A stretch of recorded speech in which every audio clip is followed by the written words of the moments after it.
ہمارے حضرت بہت استقامت والے تھے، لیکن پھر بھی فرماتے تھے کہ یہ اللہ کا فضل ہے کہ اللہ نے ہم پہ 5 نمازیں فرض کر دی، آپشنل نہیں رکھا۔ آپشنل ہوتی ہے نا، اختیاری ہوتی ہیں، تو شاید کوئی بھی نماز نہ ہوتی، ہم سے سوچتے ہی رہتے کہ چلو 5 نمازیں پڑھنا ثواب ہے تو پرسوں سے پڑھیں گے۔ اللہ نے ایسی فرض کی ہے کہ زمین آسمان ادھر سے ادھر ہو جائے، سفر میں ہو، حضر میں ہو، بیماری میں ہو، خوشی میں ہو، غم میں ہو، یہ نہیں چھوڑنی، ٹھیک ہے نا؟ تو مجبور ہیں بھائی، اللہ نے کہا کہ میں کوئی عذر مانوں گا ہی نہیں، سفر ہو کچھ بھی ہو پڑھنی ہے۔ ہم پہ ڈال دی جاتی کہ ٹینشن میں ہو تو چھوڑ دو، خوشی میں ہو تو پڑھ لو۔ تو ہم تو یہی سوچتے رہتے ہیں بھائی ابھی تھکاوٹ ہے، آج رات دیر سے سویا ہوں تو فجر میں اٹھ گئے تو نیند پوری نہیں ہوگی، تو ایسا کریں گے 11 بجے پڑھ لیں گے، یہی سوچتے رہتے۔ اللہ میاں نے کہا کہ رات دیر سے سو، جلدی سو، یہ تمہاری ٹینشن نہیں ہے، یہ تمہاری ٹینشن ہے، یہ میرا مسئلہ نہیں ہے۔ میں نے کہہ دیا ہے فجر کا مطلب فجر ہے، ظہر کا مطلب ظہر ہے، عصر کا مطلب عصر ہے۔ ابھی ہم امریکہ گئے نا، تو جہاز جاتے ہوئے سورج کی سمت میں جا رہا ہوتا ہے، تو ایک نماز بھی نہیں آئی راستے میں۔ ہم نے ظہر پڑھ تو لی، لیکن نہیں بھی پڑھتے تو امریکہ پہنچ کے بھی مل جاتی، کیونکہ سورج کے ساتھ ساتھ چل رہے ہیں۔ واپسی پہ مخالف آ رہے ہیں تو ٹھکا ٹھک نمازیں آ رہی ہیں۔ اب جب ٹھکا ٹھک نماز آ رہی ہے، ایک نماز کا ٹائم، فوراً دوسری نماز، فوراً تیسری نماز، فوراً چوتھی نماز، فوراً پانچویں نماز۔ اور اللہ نے فرض نماز میں کہا ہے کہ کھڑے ہو کے پڑھو، قبلے کی طرف پڑھو۔ یہ ممکن نہیں ہے تو پھر مجبوراً بیٹھ کے پڑھو، لیکن فرض نماز پھر بعد میں لوٹانی چاہیے، کیونکہ فرض نماز اصل میں قیام بھی فرض ہے اور قبلہ رو ہونا بھی فرض ہے۔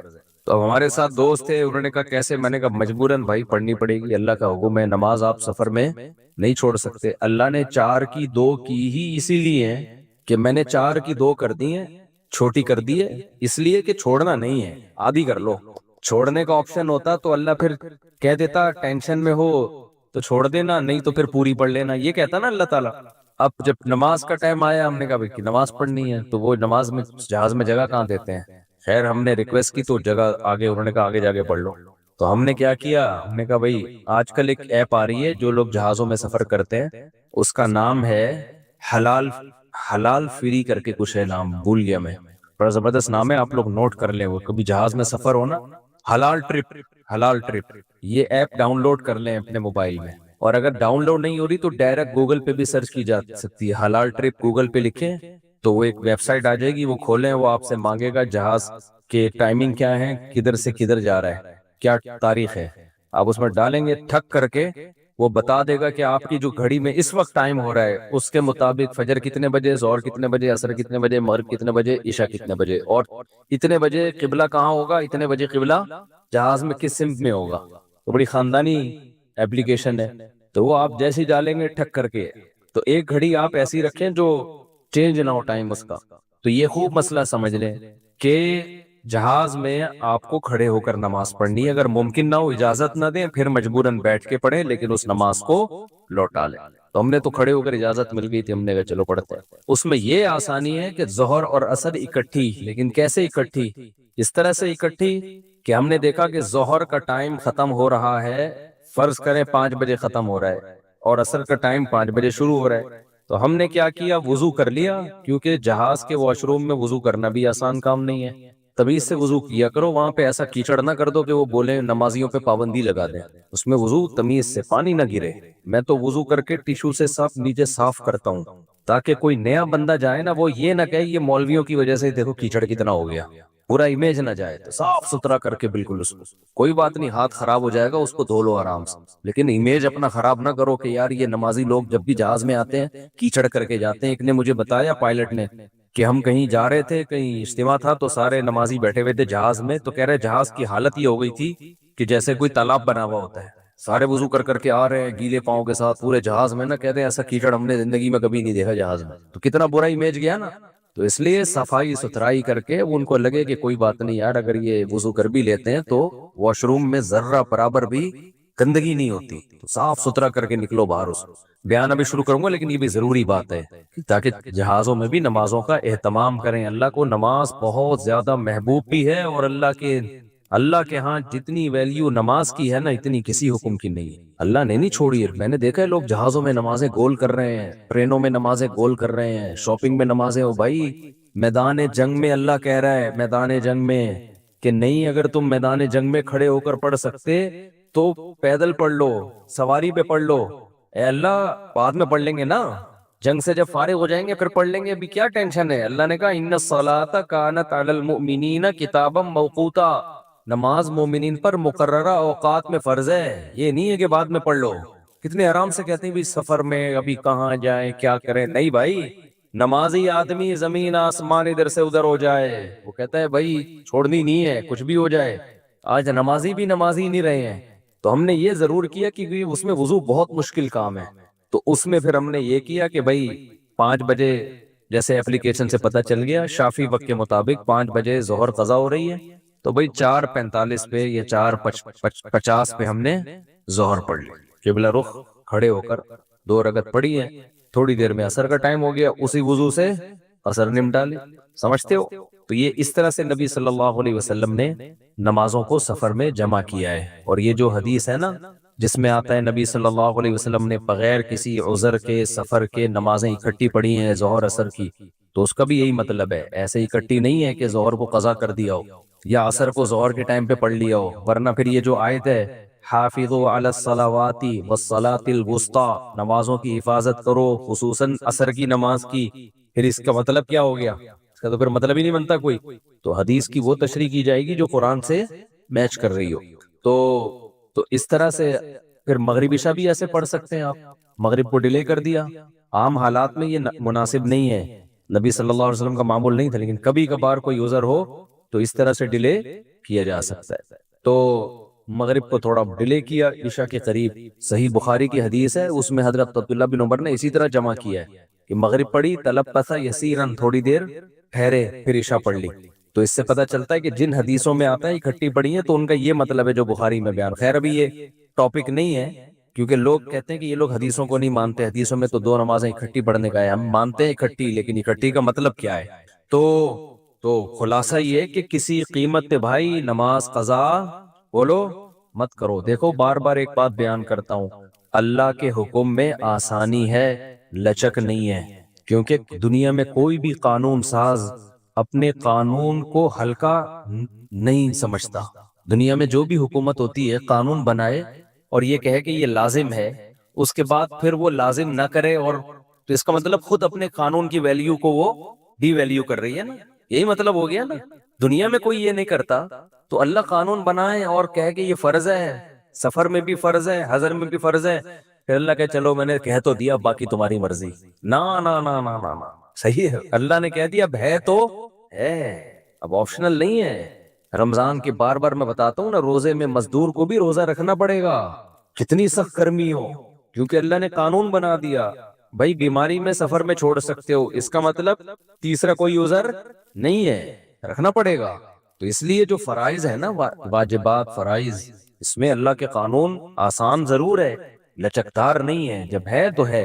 اسی میں ایک اور مسئلہ آ گیا عدت کا، کسی عورت کے شوہر کا انتقال ہو جائے، اللہ نے قانون بنا دیا، آسان قانون بنایا، زمانہ جاہلیت میں بہت مشکل تھا، جب کسی عورت کے شوہر کا انتقال ہوتا تھا تو زمانہ جاہلیت میں عورت 2 سال عدت گزارتی تھی، کتنی؟ 2 سال، اور اس 2 سال میں وہ میلی کچیلی رہتی تھی، یہاں تک بھی بعض روایات میں آتا ہے اس کی جگہ کو گندا رکھا جاتا تھا، مینگنیاں لا کے ڈال دی جاتی تھی گند میں رہے۔ اسلام نے اس حکم کو ختم کیا، یہ ظلم ہے عورت کے اوپر، اللہ نے حکم دیا 4 مہینے 10 دن بس، اور اس میں میلی کچیلی نہیں رہے گی، نہائے دھوئے، بس زینت اختیار نہیں کرے گی، زیور نہ پہنے، خوشبو کا استعمال نہ کرے، زینت اختیار نہ کرے، باقی نارمل رہے، گھر سے باہر نہ نکلے۔ وہ ایک صحابیہ نے نبی صلی اللہ علیہ وسلم سے اجازت چاہی کہ بھئی 4 مہینے 10 دن میں یوں کر لوں، میں فلانی جگہ چلے جاؤں، آپ نے فرمایا اللہ تعالیٰ نے تمہیں یہ آسانی دی ہے کہ وہ زمانہ جاہلیت کا حکم اللہ نے منسوخ کر دیا، اب اتنی آسانی دے دی، تو اب اس حکم کو فالو کرنا پڑے گا۔ اب آج کل خواتین کیا کرتی ہیں، شوہر کی ڈیتھ ہوئی، جو دیندار نہیں ہے ان کی تو بات ہی نہیں کر رہا نا، ان کی نظر میں تو عدت ودت کی کوئی 2 ٹکے کی حیثیت ہی نہیں ہے، وہ تو اس کو تقیانوسی حکام سمجھتی ہیں، لیکن جو دیندار ہیں وہ بھی بھائی وہ ڈیتھ ہوئی، شوہر کا چہرہ دیکھنے کے لیے جا رہی ہیں اسپتال، پھر وہ فلانے کے کام سے جانا ہے تو آج فلانے کے کام سے جانا ہے تو آج یوں کرنا ہے، آج یہ کرنا ہے، یہ فلانے پورشن میں چلی جاتی ہوں، ماموں کے گھر جا کے عدت گزار لیتی ہوں۔ بھائی اللہ تعالیٰ نے جو عدت کے حکام دیے ہیں شوہر کی ڈیتھ ہوتے ہی عورت کی عدت بولو شروع. اور عدت میں دو کام لازمی ہیں, گھر سے نہیں نکلنا ہے, زینت اختیار نہیں کرنی. اب اس میں لوگ ہمیں تنگ کرتے ہیں, یار وہ چہرہ دیکھنے جانا چاہتی ہے ہاسپٹل میں, بھائی شوہر کو گھر لے آؤ. اگر بیوی نے اپنے شوہر کو دیکھنا ہے, میت کو گھر لے آؤ. عورت نہیں روڈ پہ آ سکتی, جنازے کی چارپائی کے پیچھے پیچھے جا رہی ہوتی ہے گھر سے باہر نکل کے, پھر اللہ کو غضب آئے گا. جب میں نے ایک آرڈر دے دیا ہے اس کو ہلکا کیوں لے رہے ہو؟ عیادت کے لیے نہیں جا سکتی وہ, سمجھ رہے کہ بھئی فلاں بیمار ہے تو چلو میں عیادت کے لیے چلی جاؤں, فلاں کی ڈیتھ ہو گئی چلو میں تعزیت کے لیے. حج ختم ہو جاتا ہے اس سے. حج کی کتنے مسئلے آتے ہیں, عورت نے حج کی درخواست دی ہوئی ہے, نام آ گیا, حج پہ جانے کی تیاری ہو گئی, شوہر کا انتقال ہو گیا. اب جس دن جانا ہے 4 مہینے تو ہو جائیں گے, 10 دن رہ جائیں گے. تو ہم کہتے ہیں بھائی 10 دن کیا, 1 گھنٹہ بھی رہ گیا ہونا 4 مہینے 10 دن ہونے میں, آپ کو 1 گھنٹہ پہلے بھی نکلنے کی اجازت نہیں. بے شک حج ضائع ہو جائے کوئی بات نہیں, حج کینسل ہو جائے, کیونکہ حج کی فرضیت پہ عدت مقدم ہے. حج اگلے سال بھی ہو سکتا ہے, عدت تھوڑی ہو سکتی ہے. تو ہاں یہ اللہ نے آسانی رکھتی ہے کہ جس عورت کا کوئی کمانے والا نہ ہو, اللہ نے لچک, جہاں شدید ضرورت تھی وہاں اللہ نے خود بخود لچک رکھ دی کہ بھوکے تو نہیں مر سکتے نا, کمانے والا کوئی نہیں ہے تو کمانے کے لیے جا سکتی, مجبوری ہے وہی کمانا. اس میں فقہاء نے بیان کیا دن دن میں جائے بغیر زینت اختیار کیے, اور دن دن میں واپس آ جائے, اور صرف کمانے کی حد تک باہر نکلے, ادھر ادھر نہ جائے. اب اس میں خواتین یہ کیوں ایسے کیا, بھائی اللہ کا حکم ہے, اب اس میں آپ کو چونو چرا کی اجازت بولو نہیں ہے, بس آرڈر دے دیا. پھر اللہ نے یہ بھی حکم نازل کر دیا کہ اگر عورت پریگنینسی میں ہے تو بچہ ہوتے ہی اس کی عدت ختم ہو جائے گی.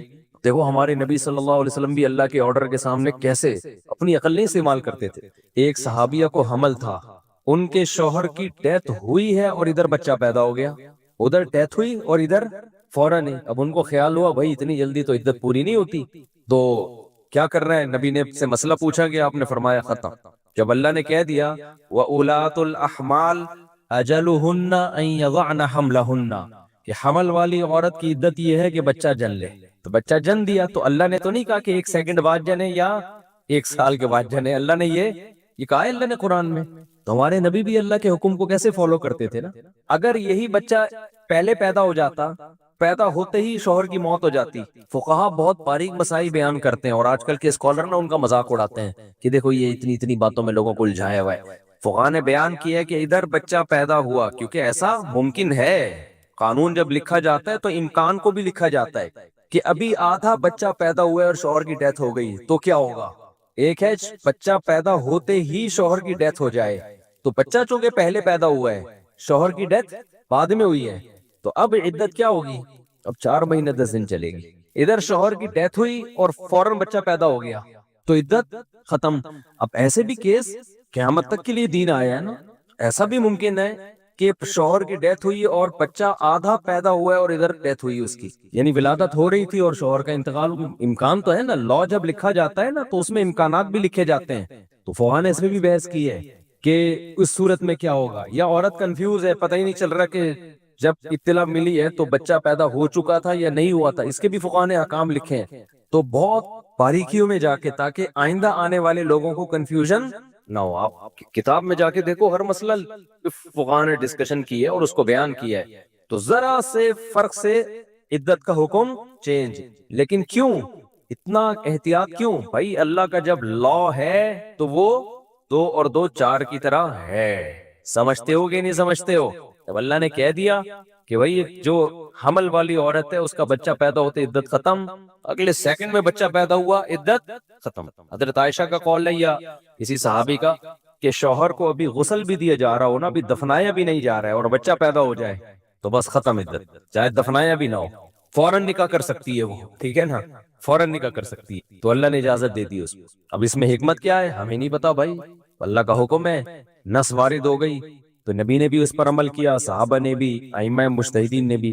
لیکن یہ نہیں ہے کہ جی 40 دن کی عدت, بعض 40 دن کی عدت منا رہی ہیں, بعض جو ہے وہ سفر کر رہی ہیں عدت کے دوران. تو ہاں گھر اکیلا ہے, وحشت ہے اس میں بہت زیادہ, خوف ہے, کوئی خطرہ ہے چوری چکاری کا, تو مجبوری میں پھر وہ گھر چینج کر سکتی ہے. جیسے کوئی ایسی جگہ پہ رہ رہی ہو جہاں چور ڈاکو کوئی ساتھ رہنے والا نہ ہو, وہ ایک الگ مسئلہ ہے. دودھ پیتے بچے کی الٹی کیا ناپاک ہے؟ یہ سوال پوچھا ہے جی ام عیسیٰ نے مان صحرا سے۔ دودھ پیتا بچہ اگر ماں کے کپڑوں پر الٹی کر دے تو کیا یہ کپڑے ناپاک ہو جائیں گے؟ دیکھیے، دودھ پیتے بچے کی الٹی اور بڑی عمر کے آدمی کی الٹی کے احکام میں کوئی فرق نہیں ہے۔ اگر منہ بھر کے الٹی ہوئی ہے، یعنی منہ بھر کا مطلب کہ بہت زیادہ الٹی ہوئی ہے اور منہ فل جیسے بھر جاتا ہے، تو چاہے بڑے کی الٹی ہو یا بچے کی الٹی ہو، دونوں ناپاک ہیں۔ اگر وہ یعنی یہ ہتھیلی کی گہرائی جو ہے نا، جو 5 روپے کا آج کل سکہ ہوتا ہے، اس کے بقدر اگر لگی ہوئی ہے تو کپڑا ناپاک ہے، اس سے کم ہے تو شریعت میں معاف ہے وہ۔ اور اگر تھوڑی سی الٹی ہے تو چاہے چھوٹے بچے کی ہو یا بڑے کی ہو، وہ پاک ہے۔ اور عام طور پہ بچوں کو الٹی نہیں ہوتی، ابکائی سی آتی ہے۔ وہ جب دودھ پیتے ہیں تو تھوڑی سی وہ قے کرتے ہیں، وہ الٹی نہیں ہوتی، وہ تو وہی دودھ ہوتا ہے جو اوپر رکھا ہوا ہوتا ہے، وہی ریپیٹ ہو جاتا ہے، تو وہی واپس آ جاتا ہے، تو وہ الٹی نہیں ہے، وہ بالکل پاک ہے، اس میں وہم نہیں کرنا چاہیے۔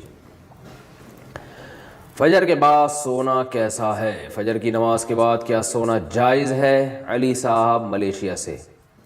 اسلاف میں بہت سے حضرات ایسے گزرے ہیں جن سے فجر کے بعد سونے کی ممانعت منقول ہے۔ البتہ قرآن و حدیث میں ایسی کوئی ممانعت نہیں ہے، ایسی کوئی دلیل نہیں ہے جس سے پتہ چلتا ہو کہ فجر کے بعد سونا ناجائز ہے۔ اسلاف اس کو ناپسند کیا کرتے تھے۔ اس لیے کیوں ناپسند کرتے تھے؟ اس لیے کہ اسلام نے جو ہمیں احکام دیے اور فطرت نے جو احکام دیے ہیں، اس سے یہ بہرحال پتہ چلتا ہے کہ یہ کوئی سونے کا ٹائم نہیں ہے۔ دیکھیے، اگر فجر کے بعد اسلام نے ہمیں سلانا ہوتا تو فجر کی نماز میں اٹھاتا کیوں ہمیں اسلام؟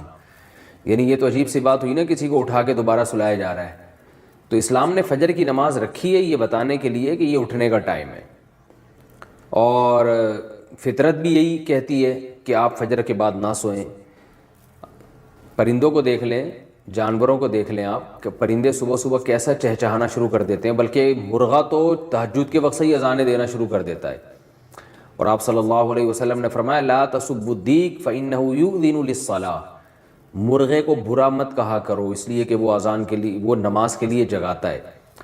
تو جو فطرت کہتی ہے اسلام وہی کہتا ہے، اور جو اسلام کہتا ہے فطرت وہی کہتی ہے۔ وہ یہ ہے کہ رات کو جلدی سوئیں اور صبح جلدی اٹھیں۔ اللہ تعالیٰ نے ہمیں جو رات ہے نا، قرآن سے پتہ چلتا ہے جعل لکم اللیل لباسا والنوم سباتا، کہ اللہ نے رات کو ہمارے لیے لباس بنایا، نیند کو کاٹنے کا ذریعہ بنایا، اور رات ہمارے لیے سونے کے لیے بنائی ہے۔ دن وجعلنا النہار معاشا، دن میں ہمیں کام کاج کے لیے پیدا کیا اللہ تعالیٰ نے۔ تو یہ غیر فطری بہرحال ہے، اور رسول اللہ صلی اللہ علیہ وسلم نے ترغیب بھی دی ہے کہ صبح اپنے کاموں کا جلدی آغاز کیا جائے۔ حدیث میں آتا ہے، آپ صلی اللہ علیہ وسلم نے فرمایا، صحیح حدیث ہے، بورک لامتی فی بکورہا، فرمایا میری امت کے لیے اللہ نے صبح کے وقتوں میں برکت رکھی ہے۔ صبح صبح کوئی بھی کام شروع کیا جائے گا تو اس میں برکت ہوگی۔ افسوس کے ساتھ کہنا پڑتا ہے کہ بہت سے غیر مسلموں نے اس پر عمل شروع کر دیا۔ چائنا میں آپ دیکھیں لوگ صبح صبح اٹھ جاتے ہیں۔ میں تھائی لینڈ میں تھا، فجر کی نماز کے بعد میں نکلا تو ساری مارکیٹیں کھلی ہوئی تھیں، تو جو کام مسلمانوں کے کرنے کا تھا وہ غیر مسلم کر رہے ہیں۔ ہاں البتہ یہ ہے کہ جب آپ رات جلدی سوئیں اور صبح جلدی اٹھ جائیں تو پھر دوپہر کو قیلولہ کریں۔ سونے کا ٹائم دوپہر کو ہے، اس کی بہت تاکید ہے قرآن و سنت میں۔ قیلوا فإن الشیطان لا یقیل، آپ صلی اللہ علیہ وسلم نے فرمایا قیلولہ کیا کرو، شیطان قیلولہ نہیں کرتا۔ اور صحابہ، تابعین، اسلاف سب کی سنت ہے۔ گورے یہاں تک لکھتے ہیں کہ جب مسلمانوں کی خلافتیں تھیں تو پورا اہل اسلام دوپہر کو کھانے کے بعد سویا کرتا تھا، تھوڑی دیر آرام کرتے تھے، اور اس سے بہت زیادہ انسان کو طاقت ملتی ہے، دماغی بھی جسمانی بھی سکون بھی ملتا ہے، اور وہ بہت تیار ہو جاتا ہے بہت دیر تک کام کاج کرنے کے لیے۔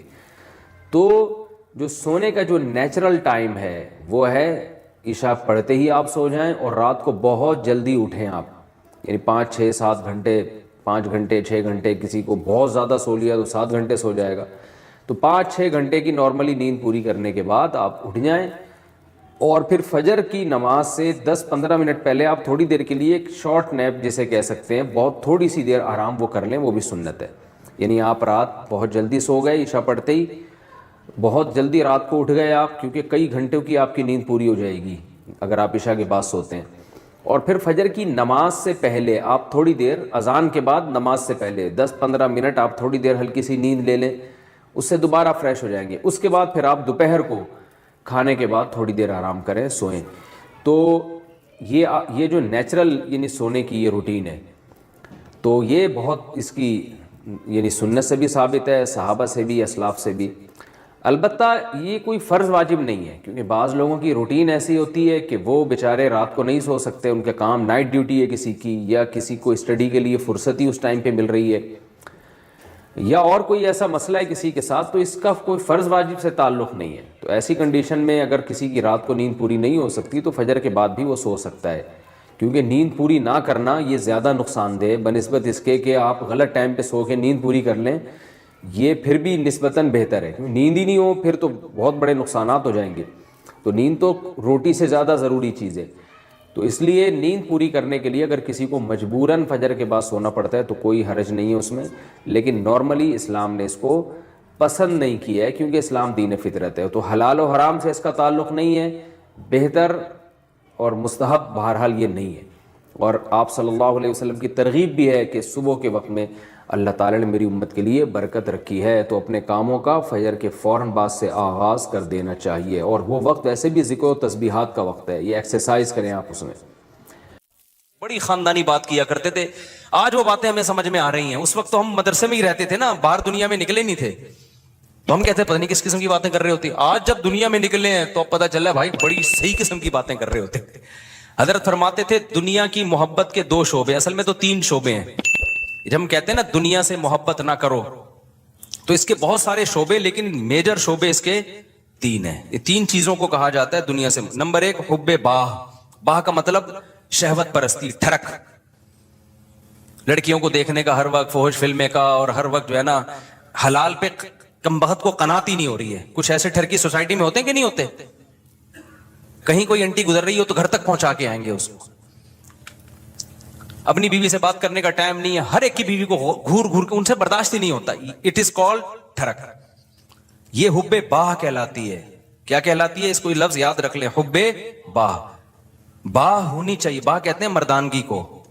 یہ باہ تو ضروری چیز ہے صحت کے لیے. یہ نہ ہو تو آدمی شادی کیسے کرے گا، اولاد کیسے ہوگی، بیوی سے محبت کیسے کرے گا. لیکن باہ ایک حد سے آگے تجاوز کرتی ہے تو یہ ٹھرک بن جاتی ہے. یعنی حب باہ کا اردو میں آسان نام لفظ کیا اس کے لیے؟ ٹھرک. نہیں یہ بات سمجھ میں؟ تو باہ تو ہونا ضروری ہے. اگر باہ ہی ختم ہو جائے گی تو پھر تو آدمی نہیں رہے گا نا، وہ تو پجامہ ٹائپ کی چیز بن جائے گا بالکل. لیکن حب باہ کہتے ہیں ٹھرک کو. ایک ہوتی ہے ٹھرک حد سے بڑی بھی. کہیں بھی کوئی لڑکی نظر آ رہی ہے تو ٹھرک کے علاوہ کسی اور نیت سے دیکھتا ہی نہیں ہے اس کو. ہوتے ہیں ایسے سوسائٹی میں لوگ، ان کا علاج بھی کرنا پڑتا ہے، ان کو چھڑوانا پڑتا ہے، کچھ دن عورتوں سے دور رکھنا پڑتا ہے. کسی کو لڑکوں کی ٹھڑک بھی اللہ معاف فرمائے تو بہت ہی غلیظ ٹھڑک ہے، یہ بھی پڑ جاتی ہے کسی کو. تو اتنی ہو کنٹرول میں، شہوت کنٹرولڈ ہونی چاہیے. آپ کو حلال اور حرام کا فرق ہونا چاہیے. تو جس کے اندر یہ ٹھڑک ہے تو اس کو بھی تصوف کی اصطلاح میں کہا جاتا ہے یہ دنیا کی محبت کا مریض ہے. ہوتے ہیں کچھ لوگ ایسے، نماز بھی پڑھ رہے ہیں، روزے بھی رکھ رہے ہیں، زکاتیں بھی دے رہے ہیں، اللہ اللہ بھی کر رہے ہیں، مگر کہتے ہیں بھائی عورت ہماری مجبوری ہے. بھائی وہ کیا کہتے ہیں بھائی؟ تو بس وہ کہیں بھی ایسے میں نے دیکھا کاؤنسلنگ کرنے والے نیک لوگ کسی خاتون کو سمجھا رہے ہیں کہ اپنے شوہر سے محبت کرو. اتنی محبت سے سمجھایا کہ عورت کو اس سے محبت ہو گئی، کیونکہ اس مرد کے اندر ٹھڑک تھی. یہ سمجھاتے ہوئے اس کی نیت کیا تھی؟ خراب. بعض لوگ ہوتے ہیں تمیز سے سمجھا رہے ہوتے ہیں، ایسے ایٹیٹیوڈ عورت کے سامنے پیش کر رہے ہوتے ہیں تو عورت اس سے متاثر ہو جائے. تو بتاتے نہیں ہیں کہ ہم برے ہیں، لیکن ایٹیٹیوڈ سے لگتا ہے کہ بھائی تم 2 نمبر آدمی ہو. تم کیا ہو؟ ایک آدمی کہا میں کسی داڑھی والے کے پاس اپنی بیگم کو لے کر گیا تاکہ وہ میری بیگم کو سمجھائے. وہ داڑھی والا کہہ رہا ہے آدھا گھنٹہ تک میری بیگم ہی کو دیکھتا رہا کم بخت. کہہ رہا مجھے اتنا غصہ آیا. تو میں نے کہا تم پہلے تحقیق تو کر لو کہ کس کے پاس لے کے جانا ہے، کس کے پاس لے کے نہیں جانا. سمجھواؤ اس آدمی سے رہے ہو جس کے بارے میں خود خطرہ ہے. گئی اتنا نہ سمجھا، ایسا نہ ہو یہ سمجھا کے اپنے ساتھ ہی لے جائے. بعض لوگ سمجھانے کے لیے گھر پہنچ جاتے ہیں. تو ٹھڑک کہ بھائی جو اللہ نے آپ کے لیے بنائی ہے وہ آپ کی ہے، باقیوں سے نا امید، ختم، ہماری کچھ نہیں لگتی، ایسی کی تیسی جاؤ بھائی. یہ ٹھڑک جس دن ختم ہو گئی تو اس کا مطلب دنیا کی محبت 1/3 آپ کے اندر ختم، 1/3 آپ انسان کے بچے بن گئے۔ دوسرا شعبہ حب مال، پیسے کی ٹھڑک۔ پیسے کی محبت بری نہیں ہے، یہ نیچرل ہے، کیونکہ پیسوں سے بہت ساری ضرورتیں پوری ہوتی ہیں انسان کی۔ محبت نہ ہوگی تو کمائے گا کیسے؟ ایک آدمی کو نوٹ اچھے ہی نہیں لگتے تو وہ صبح جائے گا کمائے گا، مزدوری کرے گا وہ؟ تو اسلام نے یہ نہیں کہا کہ پیسے سے محبت نہ کرو، وَإِنَّهُ لِحُبِّ الْخَيْرِ لَشَدِيدٌ، خیر کہا اللہ نے، اس سے بے شمار ضرورت پوری ہوتی ہے۔ جیسے باہ کی محبت بری چیز نہیں ہے، ٹھڑک بری چیز ہے، ایک لمٹ میں ہونی چاہیے، ایسے ہی پیسے کی محبت بھی بری چیز بولو نہیں ہے، نیچرل ہے۔ کوئی کہتا ہے نا کسی عالم کے دل میں پیسے کی طلب ہی نہیں ہے، جھوٹ بولتا ہے وہ۔ کیوں نہیں ہے بھائی طلب؟ یہ کیسے ممکن ہے کہ ایک عالم دین و بزرگ کو پیسے کی طلب ہی ختم ہو جائے؟ وہ کھائے گا کہاں سے؟ بھیک مانگے گا لوگوں سے؟ بیوی بچوں پہ کیسے خرچ کرے گا؟ پڑھائے گا کیسے اپنی اولاد کو؟ اور شادیاں کیسے کرے گا؟ ایک نہیں ہوتی، 2-3 کہاں سے کرے گا وہ؟ تو یہ جو اس طرح کی باتیں کرتے ہیں نا، حضرت جی کے دل میں پیسہ ہونا نہ ہونا برابر ہے، حضرت کو کہیں سے 1 کروڑ روپے آ جائیں یا نہیں آئے کوئی صحت پہ اثر نہیں پڑتا، اس کا مطلب یہ حضرت کے اندر کے سافٹ ویئر کیا ہیں؟ یہ اپڈیٹ ہی نہیں ہے۔ یہ ایسے ہی جیسے ہمارے حضرت اتنے نیک ہیں، کوئی عورت گزر جائے، حسینائیں آ جائیں، کوئی بھی کچھ ہوتا ہی نہیں ہے، بھائی حضرت نہیں ہے، یہ کچھ اور چیز فلم ہے، یہ کیس کچھ کیا ہے، یہ کچھ الگ کیس ہے، ان کو علاج کی ضرورت ہے۔ وہ میں اکثر لطیفہ سناتا رہتا ہوں، وہ پرانا ہو گیا بہت، اب دوبارہ سنا دیتا ہوں۔ وہ ایک دیہاتی کسی مولوی صاحب کے پاس گیا کہ مولوی صاحب متقی، بار بار قرآن کہتے ہیں متقی جنت میں جائیں گے، متقی جنتی، متقی کسے کہتے ہیں؟ وہ بیچارے دیہاتی مولوی تھے، انہوں نے کہا متقی اسے بولتے ہیں جو حسینائیں گزر جائیں بال ہلاتی ہوئی لہلاتی ہوئی، اسے کچھ بھی نہیں، اتنا نیک ہے اسے کوئی فیلنگ ہی پیدا نہیں ہوتی۔ تو وہ بیچارہ دیہاتی اس نے بولا اچھا اس کو تو ہماری زبان میں اس کو تو ہجڑا بولتے ہیں، تو جنت صرف ہجڑوں کے لیے بنی ہے کیا؟ تو وہ مولوی صاحب نے غلط ایکسپلین کیا، بھائی جب عورت کا اس طرح ہوگا تو وہ تو انسان کے جذبات تو پیدا ہوتے ہیں۔ ٹھڑک کا مطلب یہ ہوتا ہے حد سے بڑھی ہوئی، حلال اور حرام میں رغبت پیدا ہونا تو نیچرل ہے، اس رغبت کو پورا مت کرو، اس کو کنٹرول میں رکھو۔ دیکھو کوئی آدمی اپنے پیسوں سے نہاری کھا رہا ہے، خوشبو سے آپ کو بھی دماغ ہو جاتا ہے بعض دفعہ، یار ہوٹل سے ہم گزر رہے ہوتے ہیں نا، بڑی زبردست سی خوشبو آتی ہے، بعض دفعہ ہمیں بڑی خوشبو آئی تو کیا کرتے ہیں ہم؟ آگے نکل جاتے ہیں بس، اور کیا ہے۔ اب خوشبو بڑی زبردست ہے، آپ نے اسے پلیٹ چھین کے کھانا شروع کر دیا، یار بڑی زبردست، میں اسے برداشت نہیں ہو رہا۔ اگلا کہے گا برداشت نہیں ہو رہا تو برداشت کر بھائی، تو یا تو اپنے پیسوں سے خرید کے کھا لے، کہہ رہے پیسے نہیں ہیں تو پھر برداشت کر بھائی۔ تو یہ ہے ٹھڑک، یہ کیا کہلاتی ہے؟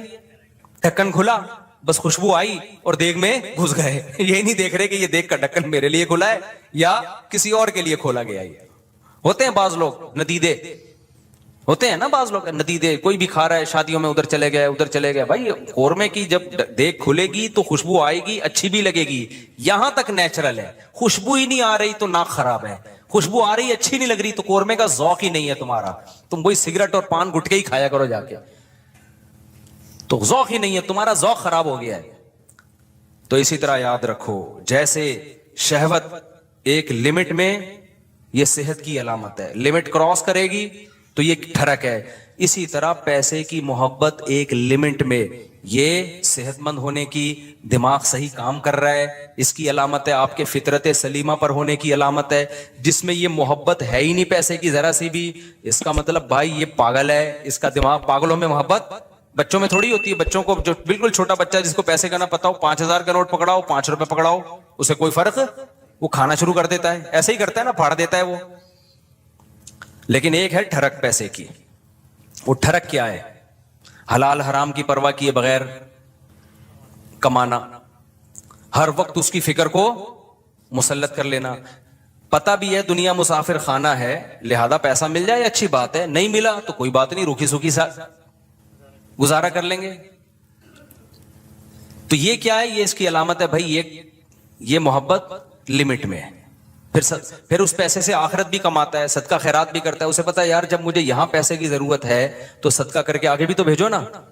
یہ کیا بات ہے، ہزاروں سال جہاں رہنے ہیں وہاں تو پیسہ انویسٹ کر نہیں رہا، اور جہاں تھوڑے دن رہنا ہے ادھر بنائے چلا جا رہا ہے، تو یہ بھی ٹھڑک ہے، یہ محبت نہیں ہے، بلکہ یہ حد سے بڑی ہوئی محبت. اور تیسری چیز جس کو حب دنیا کہا جاتا ہے وہ ہے شہرت کا شوق.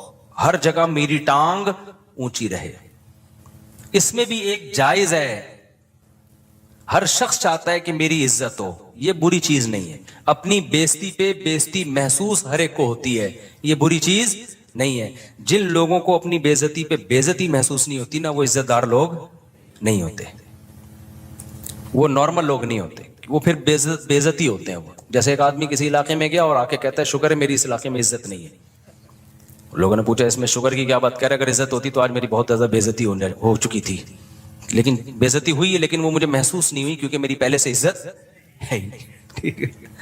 عزت تمام نعمتوں میں سب سے بڑی نعمت ہے. سمجھ رہے ہو؟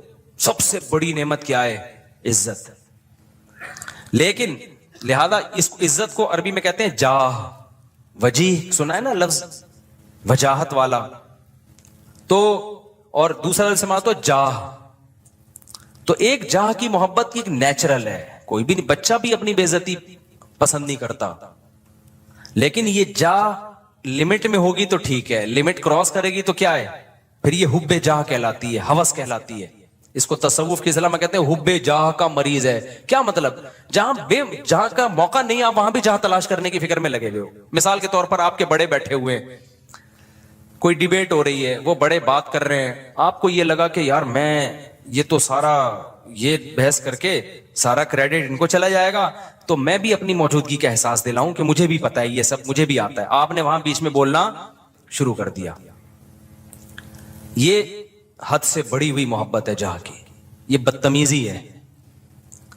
بھائی تم چپ کر جاؤ, بیٹھے ہوئے ہیں بڑے, وہ سمجھا دیں گے. آپ کسی ڈاکٹر کے پاس جاؤ نا, بعض دفعہ ڈاکٹر سے کچھ پوچھ رہے ہو, ڈاکٹر چپ بیٹھا تو دوسرا بولنا شروع کر دیتا ہے لمبی. ابے تو چپ کر جا, ہم پوچھ کس سے رہے ہیں؟ اینکروں میں بھی دیکھا ہوگا نا, کبھی کسی حکیم کو ڈاکٹر کو بلائے انٹرویو لے رہے ہیں, اس کو کم بولنے دے رہے ہیں, خود کیا کر رہے ہیں یہ بتانے کے لیے ہمیں زیادہ پتا ہے, یہ بے وقوف ہم نے ویسے ہی بلا لیا بٹھا کے. یہ حد سے بڑی ہوئی جاہ ہے. اس کو کہتے ہیں حب جاہ. اس کو کیا کہتے ہیں؟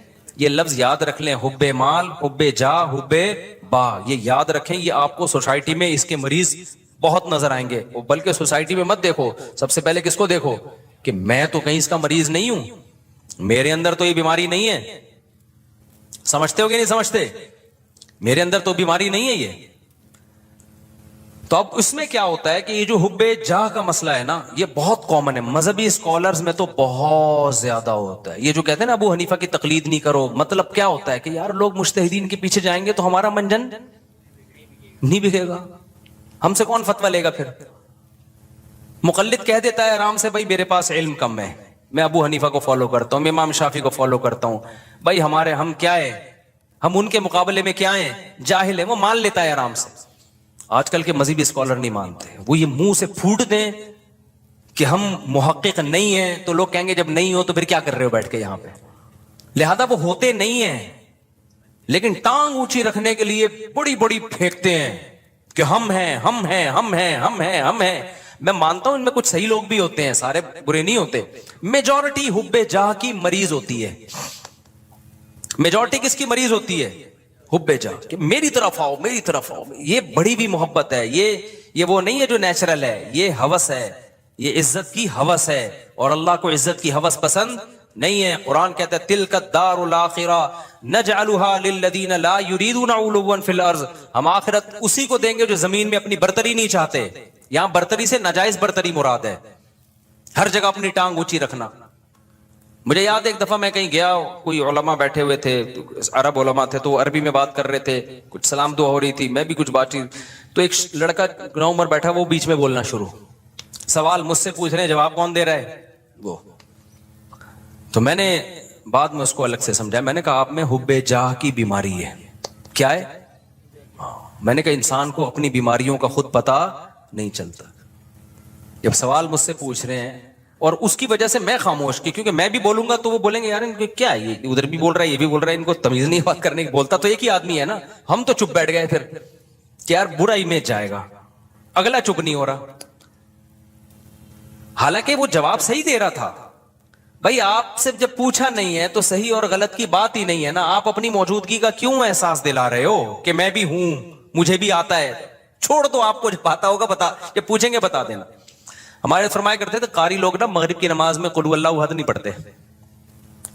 بہت سے قاری کیا کرتے ہیں, مغرب کی نماز میں آپ جو ہے نا سنت قرات کیا ہے, قصار مفصل میں سے پڑھا جائے, اذا زلزلت الارض زلزالہا, یہ جو آخری چھوٹی صورتیں, افضل یہ ہے, کبھی کبھار اس کے خلاف بھی ہو. فرماتے تھے قاری لوگ کیا کرتے ہیں, مغرب میں سورہ بقرہ سے, سورہ آل عمران سے, بتانے کے لیے کہ ہمیں یہاں سے بھی آتا ہے.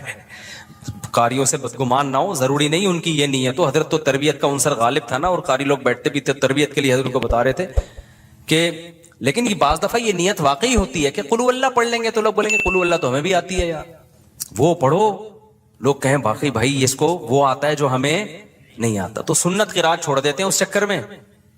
تو اور جو ہے وہ مجھے یاد ہے ایک دفعہ میرا بیان تھا کہیں نا, ابھی تو میں بہت مشہور ہو گیا, پہلے اتنا مشہور نہیں تھا. میرا بیان تھا, بڑا استقبال ہوا وہیں, تو مجھ سے پہلے ایک اور خطیب صاحب پہنچ گئے. اچھا میں تو چاہ رہا تھا کہ میں ناغا کروں, جب یہ کر لیں بیان تو اچھا ہے, کیونکہ بیان کرنے میں گلا دکھتا ہے آدمی کا, بھائی 1 گھنٹہ بولنا پڑتا ہے. تو میں جب وہاں پہنچا تو وہ پہنچے ہوئے تھے پہلے. مجھے بڑی خوشی ہوئی کہ چلو بیان کس کا ہوگا, ان کا ہوگا. میں بیٹھ گیا آرام سے. لوگوں نے کہا نہیں جی ان کا ہوگا, مولوی صاحب مجھے لے رہے ہیں. اب مجھے لگا کہ وہ جو خطیب صاحب تھے, غیبت اس لیے نہیں ہے کسی کو نہیں پتا, میں بہت عرصے بعد ہی اس لیے بھی واقعہ سناتا ہوں کہ اب کوئی جس کا واقعہ اس کو بھی نہ پتا چلے, کیونکہ مقصد کسی کو رسوا کرنا نہیں. مجھے لگا کہ ان کے نا چہرے پہ ہوائیاں, ان کو بڑی سخت تکلیف ہوئی کہ یہ کیا ہو گیا, یہ ان کا کیوں ہو رہا ہے. تو مجھے لگا کہ یار آپ دین کی خدمت کے لیے اگر آئے ہو تو اس سے کیا ہوتا ہے کہ میں نے کر لیا یا اچھا. میں تو اس لیے خوش ہو رہا تھا کہ میں واقعی تھکا ہوا تھا, میں چاہ رہا تھا کہ انہی کا ہو, مجھے تو خوشی ہو رہی تھی. میں نے وہاں لوگوں سے کہا, میں نے کہا بھائی میں نہیں کروں گا بیان, یہ ان کا بیان میں بیٹھ کے سنوں گا. مجھے بہت بول کے, اس زمانے میں بہت زیادہ بیانات ہوتے تھے, اور یہ اسپیکر کے اتنے اچھے سسٹم بھی نہیں, طبیعت سے گلا پھاڑنا پڑتا تھا. لیکن مجھے پھر اپنے شیخ کی یہ بات یاد آئی کہ یہ کوشش کرنا کہ ہر جگہ میری بات چلے, ہر جگہ میرا بیان لوگ سنیں, حالانکہ آپ کو پتا ہے کہ فلاں آپ سے اچھی بات کر سکتا ہے, لیکن نہیں, اس کو کٹا کے خود. یہ کیا ہے, اٹ از کالڈ حب جاہ. یہ عمل کیا کہلاتا ہے, حب جاہ. وہ عزت حاصل کرنے کی کوشش کرو جس کے اہل ہو, دوسروں کو پیچھے ہٹا کے عزت کی کوشش کرنا, یہ حب جاہ کہلاتا ہے. یہ عمل سمجھتے ہو کہ نہیں سمجھتے ہو؟ تو ہر جگہ ہے, یونیورسٹیوں میں بھی ہے, کالجز میں بھی ہے, سائنسدانوں میں بھی ہے. سائنسدانوں میں بہت ہے, ایجاد کوئی اور کرتا ہے, سارے سائنسدانوں میں نہیں ہوتا, لیکن یہ کامن بیماری ہے. یہ بڑے سے بڑے طبقے سے لے کے چھوٹے سے چھوٹے طبقے میں سب میں ہوتی ہے بیماری, کہ جو ہے وہ لوگ چاہتے ہیں کہ بھئی وہ کیا ہو. اس کو قرآن نے کیا کہا, فرمایا کہ وَيُحِبُّونَ أَن يُحْمَدُوا بِمَا لَمْ يَفْعَلُوا. اہل کتاب کے جو علماء تھے نا, جو ایمان نہیں لاتے تھے اور حب جاہ کے مریض تھے, قرآن نے کہا ان کے اندر یہ مرض ہے کہ یہ چاہتے ہیں کہ جو کام انہوں نے نہیں کیا